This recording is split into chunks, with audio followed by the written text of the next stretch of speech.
Moving on to Monday Night Raw, which I think the real big takeaways from Monday Night Raw were more or less all the subliminal messages that are leading us to Friday Night SmackDown, 9:23. Now, quick question. It was 9:23 and then the time 9:23. So essentially, are we waiting until 9:23 Eastern time on SmackDown to be tuning in to see what happens and yes, who it's going to be? I'm going to throw it out there. It's Joe Gacy. You really think it's Joe Gacy? I mean, if it's Joe Gacy, I'm turning the TV off right away. That's just that would be Vince McMahon style booking. This is Triple H we're talking about here. It's Bray freaking Wyatt. He is returning. I am excited. That's where I'm at. It's Bray Wyatt. Anybody but Bray Wyatt is a disappointment.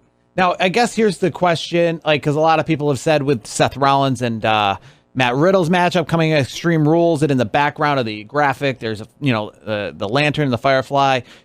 So I guess my question is, though, what kind of connection would he have to Extreme Rules? I mean, it's only about 2 weeks away from that event. He comes out on Friday. What could? Because we know nothing essentially. I mean, he could insert himself into that storyline with Rollins and Riddle and do some unprovoked attack, something like that. That'd be difficult for him to come on SmackDown, I guess, because that storyline's mostly on Monday Night Raw. I guess he could insert himself at the pay-per-view. But there's been a lot of crossover, I feel like, lately. I've seen some superstars crossing over. They're kind of blurring the lines right now. I know. Yeah, obviously, Braun Strowman's and that's the thing. Yes, there's two brands, sure, but is there really two brands anymore? You know what I mean? I know the women's championships have been, they can be defended on all brands, so they were obviously there. But like you said, Braun, ever since he's been back, he's been on every show. What do you think of the announcement? Survivor Series is officially going to be War Games. They love to keep War Games in the fall, whether it was the NXT pay-per-view the night before Survivor Series, WCW obviously back in the day. So they keep it obviously in November if they can. NXT, I guess, isn't cool and popular enough right now for it to have War Games like it did a couple of years ago. So they're bringing over the WWE brand. Are you excited for War Games at the Survivor Series and essentially the end of Raw versus SmackDown? Yes, I'm very excited. I think it's a nice twist to one of my favorite shows of the year. So yes, I think having this War Games, Survivor Series War Games version is great. I've always enjoyed the War Games matches. Just it doesn't matter. Even back in the day. Back in the day we had the War Games. These matches are just fun to watch. They are fun to watch. They're very hard to. I won't lie. I've seen a million War Games matches, and the rules are still a little, it's not, because I'm just so used to WWE and having been brought up on the Royal Rumble and stuff like that. So, with the whole, who can come in when, that kind of thing and, all that stuff. It's cool stipulations. I like it. I like it. I find it very entertaining, and I get it for the most part. Obviously, it's team versus team, just like Survivor Series is without the cages and stuff like that. I guess it's the double cage thing that kind of, I don't really understand how that, maybe because just they think it's so many people it needs two cages. I just don't really understand how the two rings is justified in this. How can it not just? Honestly, I think it's cool. I guess it's just a different element. I guess I'm trying to look too much into it logistically, being okay, so why are two cages essentially needed? And essentially, it's like Hell in a Cell because it has a roof on it. It's different. I think it's cool. I think the concept's cool in general. No, it'll be cool. And I plan on going to the Survivor Series this year. It's in Boston. So it's a hop and a skip. Yeah. And it'll be a chance to see, and it's a Saturday night. So it'll be a chance to see, two rings. I guess we have to. I've never seen World War III WCW where they had 3 rings in an arena.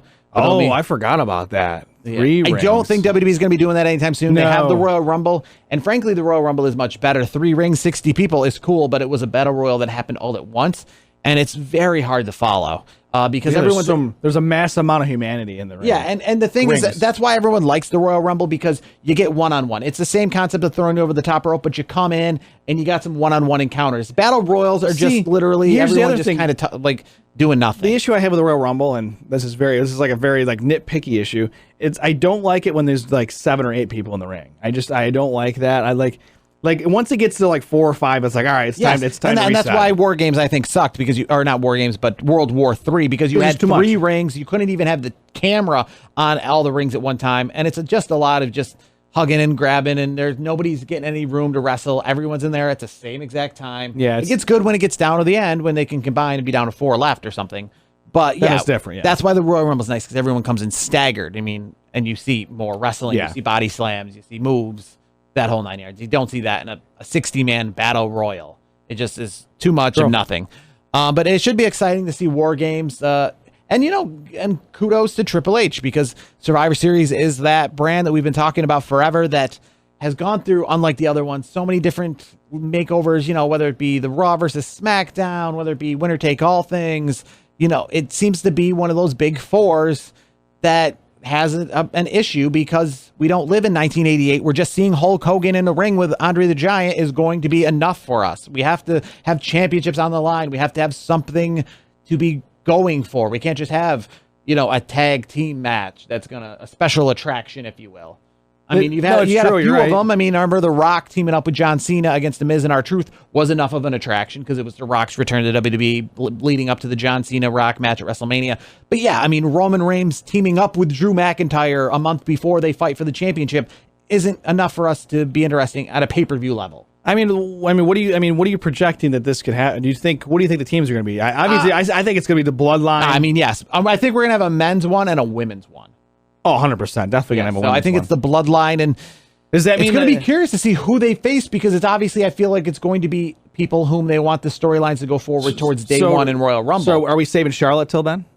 I mean, I don't know how. Yeah, I got to see the women's. I have no idea where we're going at that point. I mean, I think it's probably going to be a little bit of damage control kind of thing. But for the men, it's going to be curious, because I feel like it's going to be a precursor. Like, it's going to be a team of people whom are going to be challenging the Bloodline, not in the past, but in the future. Like, it's not going to be like Hell in a Cell, where it's the last encounter. I got one. It's going to be the first encounter.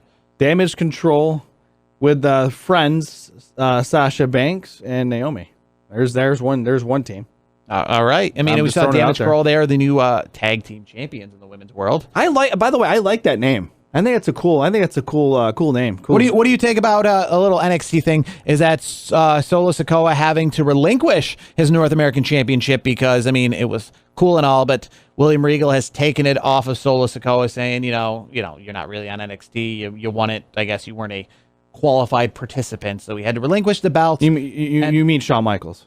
Yes, that is correct. Shawn Michaels. Yeah, William Regal's not. He's part of the Blackpool AEW. Combat Club.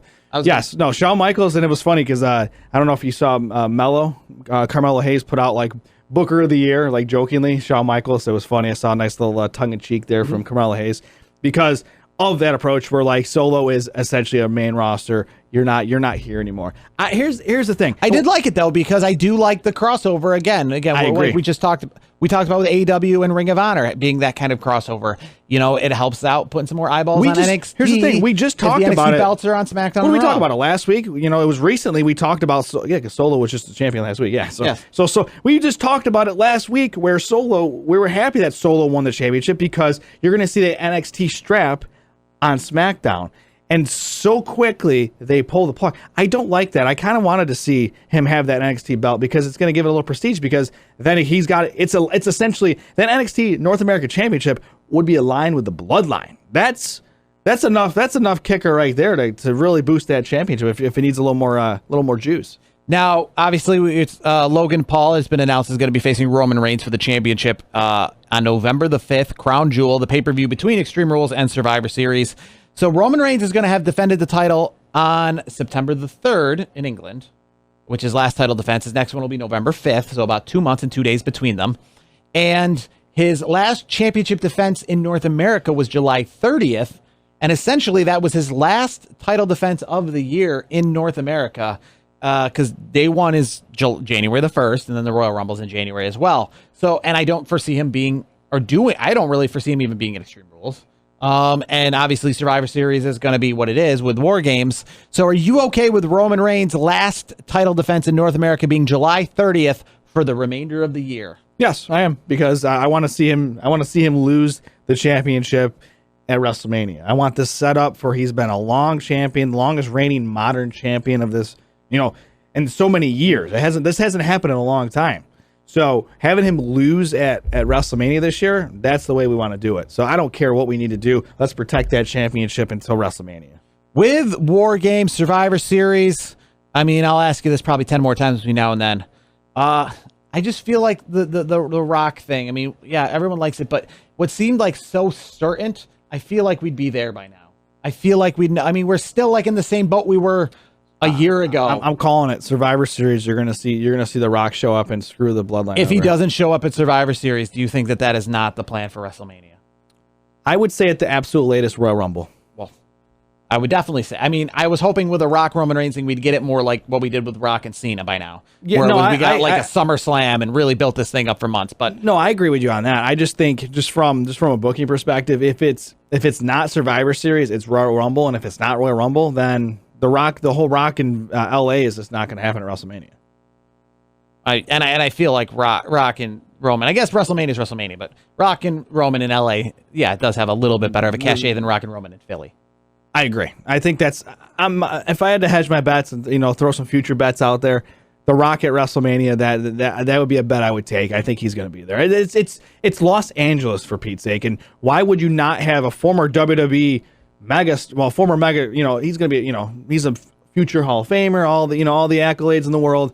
The Rock in Hollywood being the number one grossing, and he makes the most money in Hollywood these days. If you don't put him in Hollywood, what are we doing? You think Jade Cargill? Do you think she could be the next Rock? She said that recently on Twitter. She wants to be the women's Rock. Absolutely not.